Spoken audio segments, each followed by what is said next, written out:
you more than I can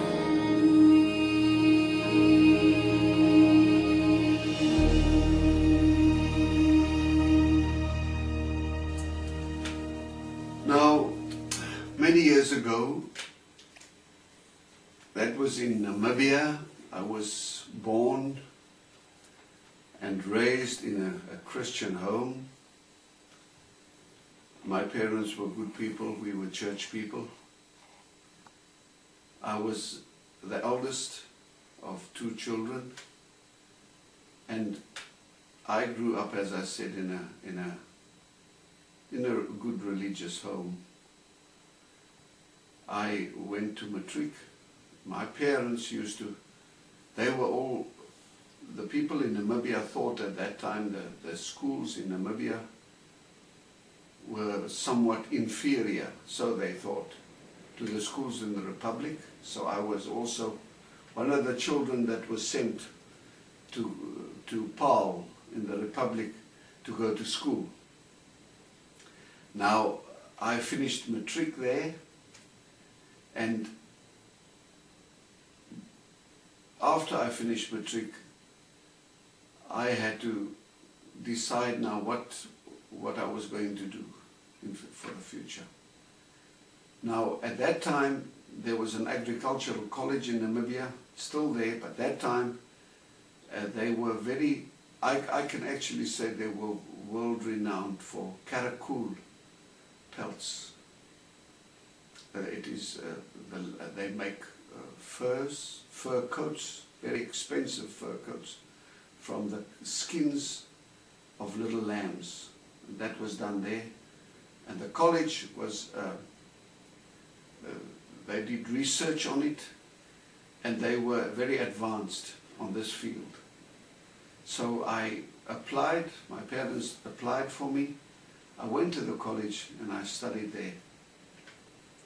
Now, at that time in Namibia, if you had a qualification from Noidam, the college's name was Noidam, Agricultural College, the banks readily gave you good loans to buy a farm. So I applied, I was appointed, or I got the position in the college, and I studied, and it went well. I received my diploma. Now, after that, I wanted to farm. I had a great desire, like today still. I like farming, and I wanted to farm. But in order to obtain a farm in Namibia, I decided that I've got my diploma, I won't have any difficulty to get a good loan from a bank. But I thought also that if I took a loan now, I will burden myself too much.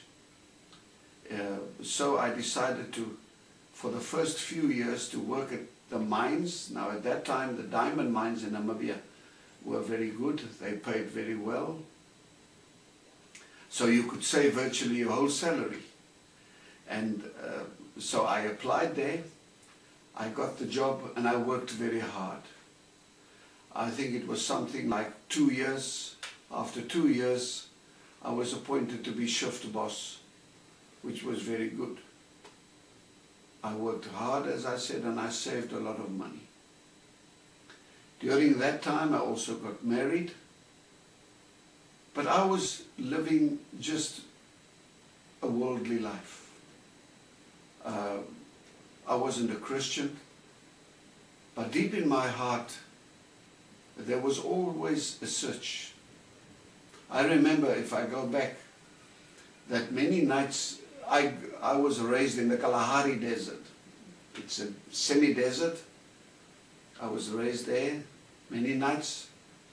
We had to take our beds out because in summertime it's very hot, and the houses, they get so hot and they don't cool off. So we took our beds out and we put it on the lawns and slept outside. It was lovely. And I remember that many nights I was lying on my bed and looking at the stars and the wonderful sight that I saw before me. It was, now the Kalahari is very dark, there's no cities close, so it was very dark, and the stars at night were very beautiful. So I was lying there, my parents were all asleep, I was lying on the bed and admiring this wonderful miracle, as it were, in front of me. I realized there had to be something behind it. I realized there was a higher power, but I never had a relationship with him. There was a very deep emptiness in my heart for many years. Now, back on the mines again, when our firstborn, my son, was now on his way, and it was time for him to be born, my wife went to the hospital. There was complications with the birth. She couldn't give normal birth. So the doctor kept her there for the night, and he was trying to see whether it isn't possible that she could give normal birth. But there was no chance, and the next morning early she was in labor right through the night, and it was a very difficult time. I was very nervous, obviously. It was the firstborn. I didn't know what to expect. And the next morning he decided to do a cesarean cut, which he did. Now, I was up and down. At that time, we weren't allowed to go into the operating room like today. That was strictly out of bounds. And I was walking outside, smoking one cigarette after the other, very nervous, didn't know what to expect.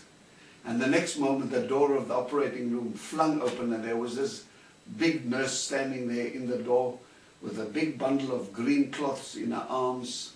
And she said, "I've got a little present for you." She opened up the cloths, and there was this perfect little baby, lying and kicking and crying, a perfect little boy. Then all of a sudden it struck me very vividly that during then and now, a great miracle happened. I remember the previous night, if I touched her tummy, I could feel him kicking, but he was underwater. Should I take that same baby that is kicking now in our arms in the green cloths and put it underwater, he would drown and die. So something wonderful, a great miracle happened. It was a wonderful thing. But still, for me, it touched me deep in my heart. But there wasn't a change. I didn't turn to the Lord Jesus then. There was still this emptiness. And I kept on like that. One night, now after he was born, we took chances. There was, when we were young, in the Dutch Reformed Church where we were, we used to have traveling evangelists. And with us it was the same there. And me and my wife took chances to watch over the baby. The one went to the services and the other one had to watch the baby, and so on. And that night after the service, I experienced that God spoke to me. I could clearly sense that there was something. It was like a storm in my heart. But I didn't know what was going on. I said to my wife, "I don't know what is going on. I think God spoke to me." And I couldn't get dressed quick enough. In front of my house, the shift Colby used to come and fetch us. I took off my church clothes and put my overalls and things on to go on to shift that night. And then I wanted to just go outside the house. I wanted to be alone. And on my way to the front door, or to the front gate, I fell on my knees and I prayed. I said, "Lord, I don't know whether it is you or what is going on, but here I am, Lord." Now what was an interesting thing, still then, there wasn't a great change. The only thing that I remember very clearly, after that incident, I never used God's name in vain again. I used to swear a lot at the workers on the plant, at the mine, but never the Lord's name in vain again. And I went on like that. Now, in the course of my stay at the mines, a very important job came up. It was advertised, I heard about it. A job to be the second in charge of the sorting house on the mine. Now that's a very high security job. It is a very good job. And I decided to apply for it. I applied for it after an investigation into both my families for police records and things.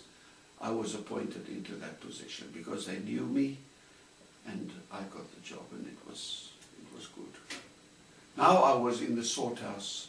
Now someone has got to be trusted. And a position like that, they put a lot of trust in you. I had direct access to the diamonds, direct access to the ladies that sorted the diamonds. They used to bring it the day after the day's production. They brought it to me. I used to put it in the acid, clean it, weigh it, pack it, and also then send it off to De Beers. So it was a very responsible position.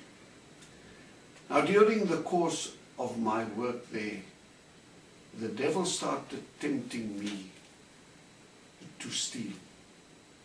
He said to me that if you have enough money, then that emptiness, that search, that emptiness in your heart will fade. Then you will be happy. But you must have enough money. So I started planning. I started stealing diamonds. And it went on like that. And because I know the plant very well, I know the technical side of things very well, I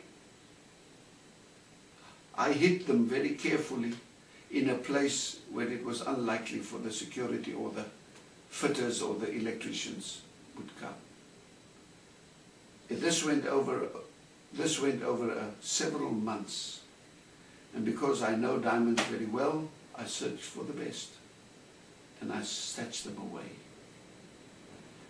When I thought this was now enough, my problem was to get the diamonds out of the diamond production area.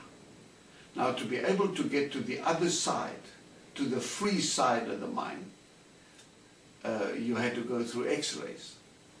Now, the mines had a computer system, a random selection system. They could X-ray you once in 2 weeks, once a week, once in 3 months. You never knew, because it was decided through a random selection system. Here it was the same. So I had a problem. I had a problem to get the diamonds out the mine. Now at that time there was a security man working on the mines. He was there for the same reason why I was there. He wanted to make money in order to buy a farm in Namibia. We had very much the same interest. And one night I went to his house. I put everything on the line. I went to him and I told him what I was busy with. We discussed the thing, and I told him that if you help me to get it out, to get the diamonds out the mining area, then I will give you a percentage and you can go and buy a farm for you, and then you don't have to work anymore. We did that, and one night, on the change of the shift, he was on duty, and he put the X-ray machine off. And I walked through with a fortune. No one knew. No one in this world knew about it. Now, shortly after that, I resigned from the mines. I went to the Cape, to Worcester, my uncle had a fish shop there, and I bought the fish shop off him. I bought an old second-hand house in a fairly good residential area, because I had to keep a low profile. When you resign from a security job like that, obviously the gold and the diamond branch will watch you. So I kept a low profile. After a few months, someone came and made me a cash offer for the fish shop. I sold it to him, and then I applied with Boland Bank at that time. I knew one of the managers, and through him I got a job with the bank. I was first appointed on a commission basis, and that gave me an alibi. So I had now a job, and everything went fine. It went so well in this job that the bank decided to appoint me, and now I was on their roll, which gave me more an alibi. Now, when they put me on their roll, they could now decide what to do with me. So I was transferred to the West Coast, to Vredendal, and there I started a department in the bank of auctions and properties, and it went very well. Because I could get low interest rate loans from the bank, I bought myself a very nice house, and I started working more and more with the money. The man that I did business with, he had illegal cutting plants, and one night I was in my home, in my study. I opened the safe because I exchanged many of the diamonds that I had for cut diamonds, and I took them out. I put them on my study table with a black velvet cloth with my reading lamp, and I played with them. I admired them. They were worth a lot of money. Now, humanly speaking, I had everything going for me. But then, all of a sudden, I made a shocking discovery. I was now, humanly speaking, well off. I had a lot of money, I had a good job, a lovely family, everything going for me. But remember what the devil said to me long ago, that if you have enough money, then you'll be happy. And that night I discovered, I have now all the money that I needed, but my heart was still empty. I was still desperately unhappy. And that was a difficult thing for me. Shortly after that, I got a boil on my backside. I couldn't sit properly. The doctor had to cut and drain it. And I went home. I wasn't sick, but I was uncomfortable. I couldn't sit properly at my desk or in the car, so I went home. And there I was sitting here and there and lying down to be more comfortable. And someone heard that I was at home, and they sent me a little plastic bag full of tapes, cassette tapes, with sermons on. It was men of God that didn't compromise. They were filled with the Holy Spirit, and they spoke straight. They spoke it out. I heard for the first time, I started playing the tapes. I put it in my tape recorder. I started listening to them.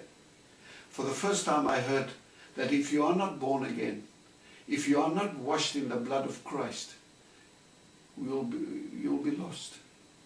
And that was a hard message for me. I couldn't accept it at first. In fact, it annoyed me. I plucked the one out, I put another tape in, and I listened, and it was the same message. I couldn't get away, because I knew deep in my heart that I was not where the Lord wanted me to be. I knew I didn't have a relationship with Jesus. I knew that. But I didn't want to know. Now, in 1985, the Easter weekend of 1985, we decided to go and visit my mother-in-law. She was staying at Lambert's Bay, not too far, about an hour and a half's drive from us. And we visited her that weekend. My wife had to drive, and I was sitting, lying because of the wound that I had. But I had my tape recorder with me and the tapes. And during that weekend, I was in and out the bed, and I listened to the tapes. Now, the annoyance that I felt towards it, it faded a little. And I slowly realized that that God that I saw in the sky, in the Kalahari, and in my little boy, I sensed there was some connection there. And slowly but surely it dawned on me that you are lost. I realized that I'm lost. I'm a lost sinner. I need a Jesus. And then the 8th of April, it was on a Monday, I'll never forget it, on the 8th of April 1985, I sensed clearly in my heart I had to spend time with the Lord. I must go one side and speak to Him and settle things. There was unfinished business. I had to do business with the Lord. I sensed it in my heart. And I prayed. That was the first prayer I prayed. I said, Lord, please, I want to be alone with you. And I want to be alone with you on the beach, on the rocks. I want to be alone with you. And it was Easter weekend, normally many people. But that Monday when I came down there at the waterside, it was desolate, it was quiet, there was no one there. I went and I sat down on the rocks, and I spoke to the Lord as I'm speaking to you now. I said, Lord, I know I'm a sinner. I'm desperately unhappy. I've tried everything now, Lord, but I experience in my heart that I must come to you for forgiveness. I must come to you for liberty, to be set free, because I was in a jail, so to speak. And in a split second, I saw my life playing off in front of me. And I cried bitterly. I asked the Lord for forgiveness. I asked the Lord to save me, to change my heart, to change me and make me new. And in a split second, it was as if a great burden fell off my shoulders. It was a wonderful experience. I don't know how long I sat there, but I remember it so clearly. When I got up from the rocks, there was a great joy in my heart. I knew something happened there. I confessed many things there before God. And I got up and I started walking towards my mother-in-law's house. But I couldn't move myself to tell my family about it. I kept it for myself. But something deep in my heart said to me that you will have to stand up for Jesus. You will have to tell someone what happened. But I couldn't move myself. I didn't tell my children, not my wife, not my mother-in-law, no one. I kept it to myself. Now that was the Monday, remember? Now that Friday, a great friend of mine, it was his wife's 40th birthday. It was a big party. We were invited there. We were very friendly. We were house friends. And we were invited there. We came there immediately as I walked in. The men started offering me cigarettes. I said, no, thank you, I don't want. They offered me wine to drink. I said, no, give me Coke, please. And they were looking at me, what goes on now? What is wrong? But still I said nothing. I was quiet. I was ashamed of Jesus. But I knew deep in my heart, I had to deal with it. I had to tell someone what happened on Monday in Lammerts Bay on the rocks. Because I knew something wonderful happened to me there. Now we had a great meal on the party, and afterwards they had a big lounge dining rooms, and it's a big space. All the furniture was moved out, and we were great dance partners. And she, because it's her 40th birthday, she put our favorite tango on, and she was sitting in that corner of the room and I was sitting in this corner, and she walked over the floor towards my seat. She said from afar, "Come on, George, come on, let's dance. This is just for you." And then I realized the moment has come. I said to her, "No, sorry." And I called her name. "Sorry, I can't dance with you." She said, "What's wrong with you? You've been so quiet all evening. What's wrong?" I said to her, "I'm sorry, I can't dance with you. I have met on Monday. I met Jesus. And I asked him to come into my heart and to change my life. I told her that I'm finished with the things of the world now. I'm going to follow Christ with all my heart." Now, many of them laughed at me and they scoffed, but deep in my heart, I knew that was the first victory. I'll never forget it. It was wonderful. It was wonderful. I started telling the people at work what happened. I testified to the Lord. Now, shortly after that, I experienced in my heart that I had to confess my sins. There was a lot of things. I was 37 years old at that time.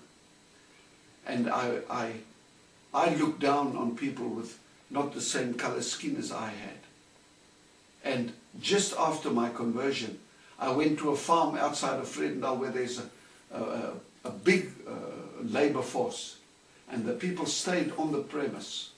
And many of them were bound by alcohol. They were on the DOP system, where they pay them partially with drink. They drink as part of the work. And many of them became alcoholics. And many of their wives became alcoholics. It was a terrible situation. One night I went there.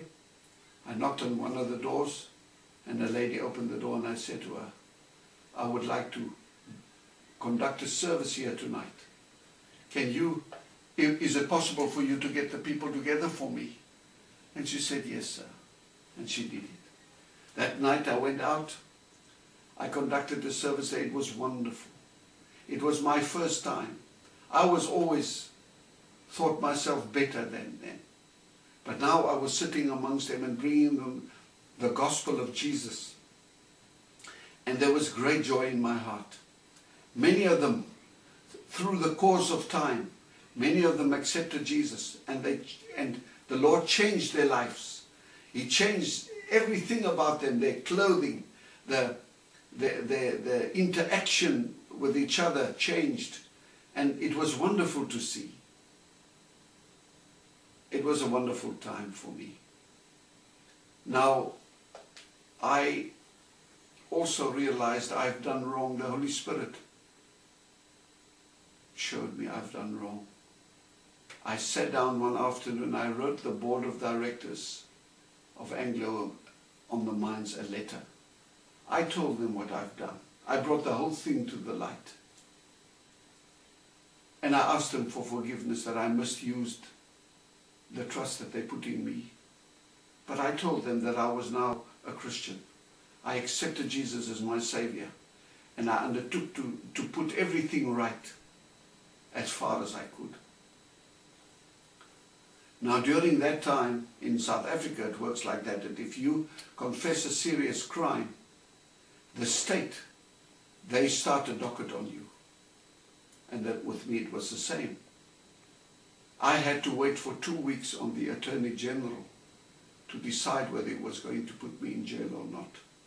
And after 2 weeks I received a letter from him, personally undersigned, that I've been acquitted.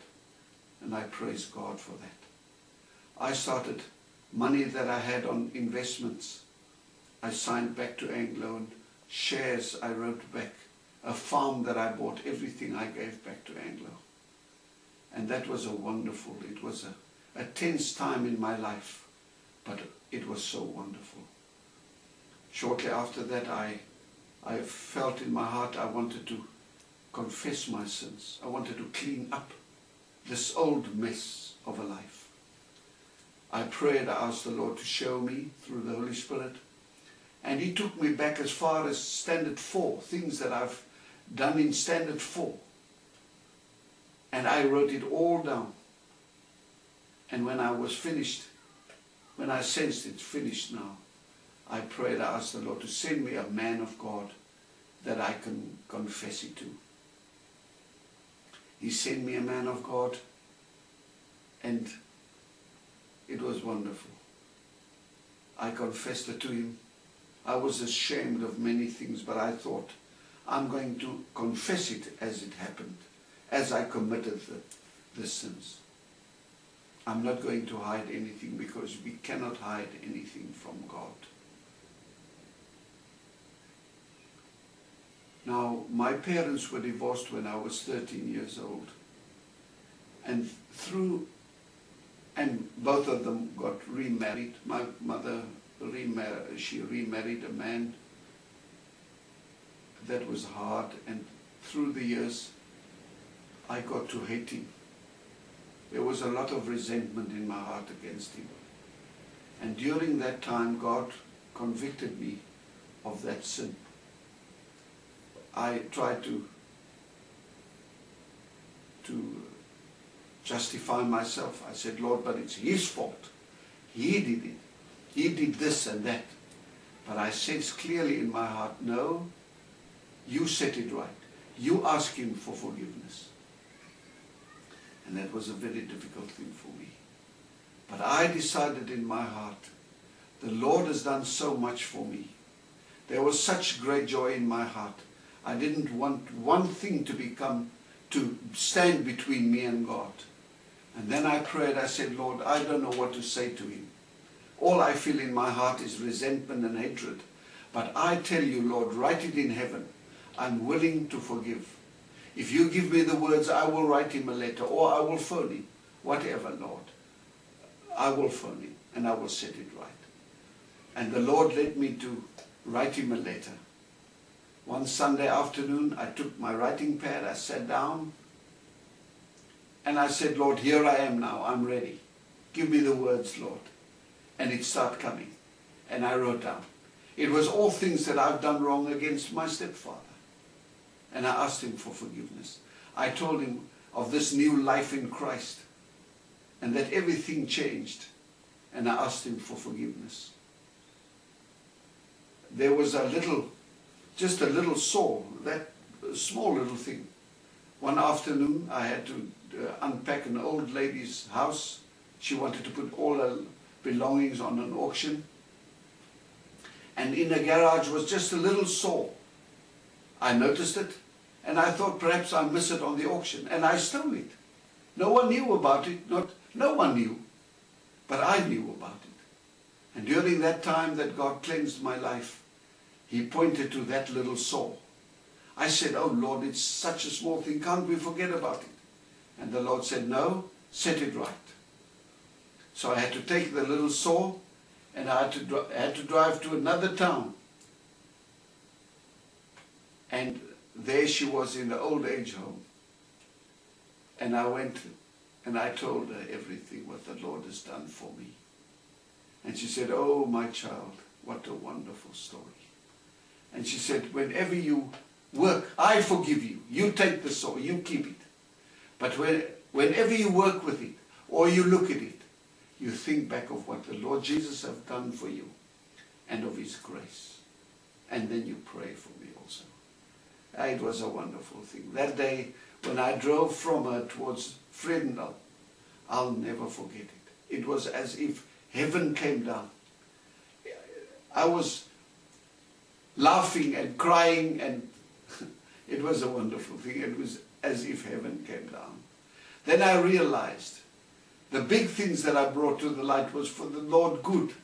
But those small things, it was wonderful. I made sure there's no more unfinished business. I said, Lord, I want to be obedient. I want to cleanse my life, Lord. I want to be used of you. I've lost 37 years of my life already, Lord. But now, from now on, I want to follow you with all my heart, Lord. There mustn't be one thing between us. And praise God. It's now nearly 25 years. And through the grace of the Lord, I'm still with him. And I see his grace every day. It wasn't long, about a year and a half after that, I was promoted to Cape Town. I didn't want to come originally. I said to the Lord, Lord, but you are saving souls here. You are working, Lord. What must I go and do in the city? But the calling was clear. And then I decided to go. I came to Cape Town. I bought a house there and started working. And slowly the Lord started working more and more. Eventually we did camps. I'll never forget the first camp that we conducted was shortly after my conversion. The first one was a camp that I conducted in Vredendalstal. That was for colored converts, for colored people. And it was wonderful to see. I decided not to charge them money for it. I said they could come for free. And they came. And we had a wonderful time. And the Lord provided the money for the camp. He provided a lady to do the cooking for us. And everything was wonderful. Now after I went back to, the Lord sent me to Cape Town. I was promoted in the bank. The Lord also opened there. I think we had our first men's camp in 1990. And many men came. And lives were changed. And then we started conducting ladies' camps and youth camps. It was wonderful. And the Lord worked. And now, we are now here on the farm. 9 years ago, the Lord told me to buy a farm. I have got no more money, but I said, Lord, I'll obey. And I got the money through a miracle, through a wonderful set of circumstances. The Lord provided the money for the farm. We bought the farm. It was very neglected. And now we have a mission here. We work as a mission where people can come. We don't charge them to stay here. The Lord provides for us. We don't preach about money. We don't ask people for money. But God provides for our needs as we go. We don't charge people, as I said. They can come here. It's quiet on the farm. They can come and become quiet in their hearts and listen to what God tells them. They can turn to the Lord Jesus. We have conduct services here in the morning and in the evening every day. And it is wonderful to see how God works and how He changed lives. And everything became new. It is wonderful. I can only praise God. And that is the prayer of my heart. If you watch me today and you feel that God is speaking to you, open up your heart to Him.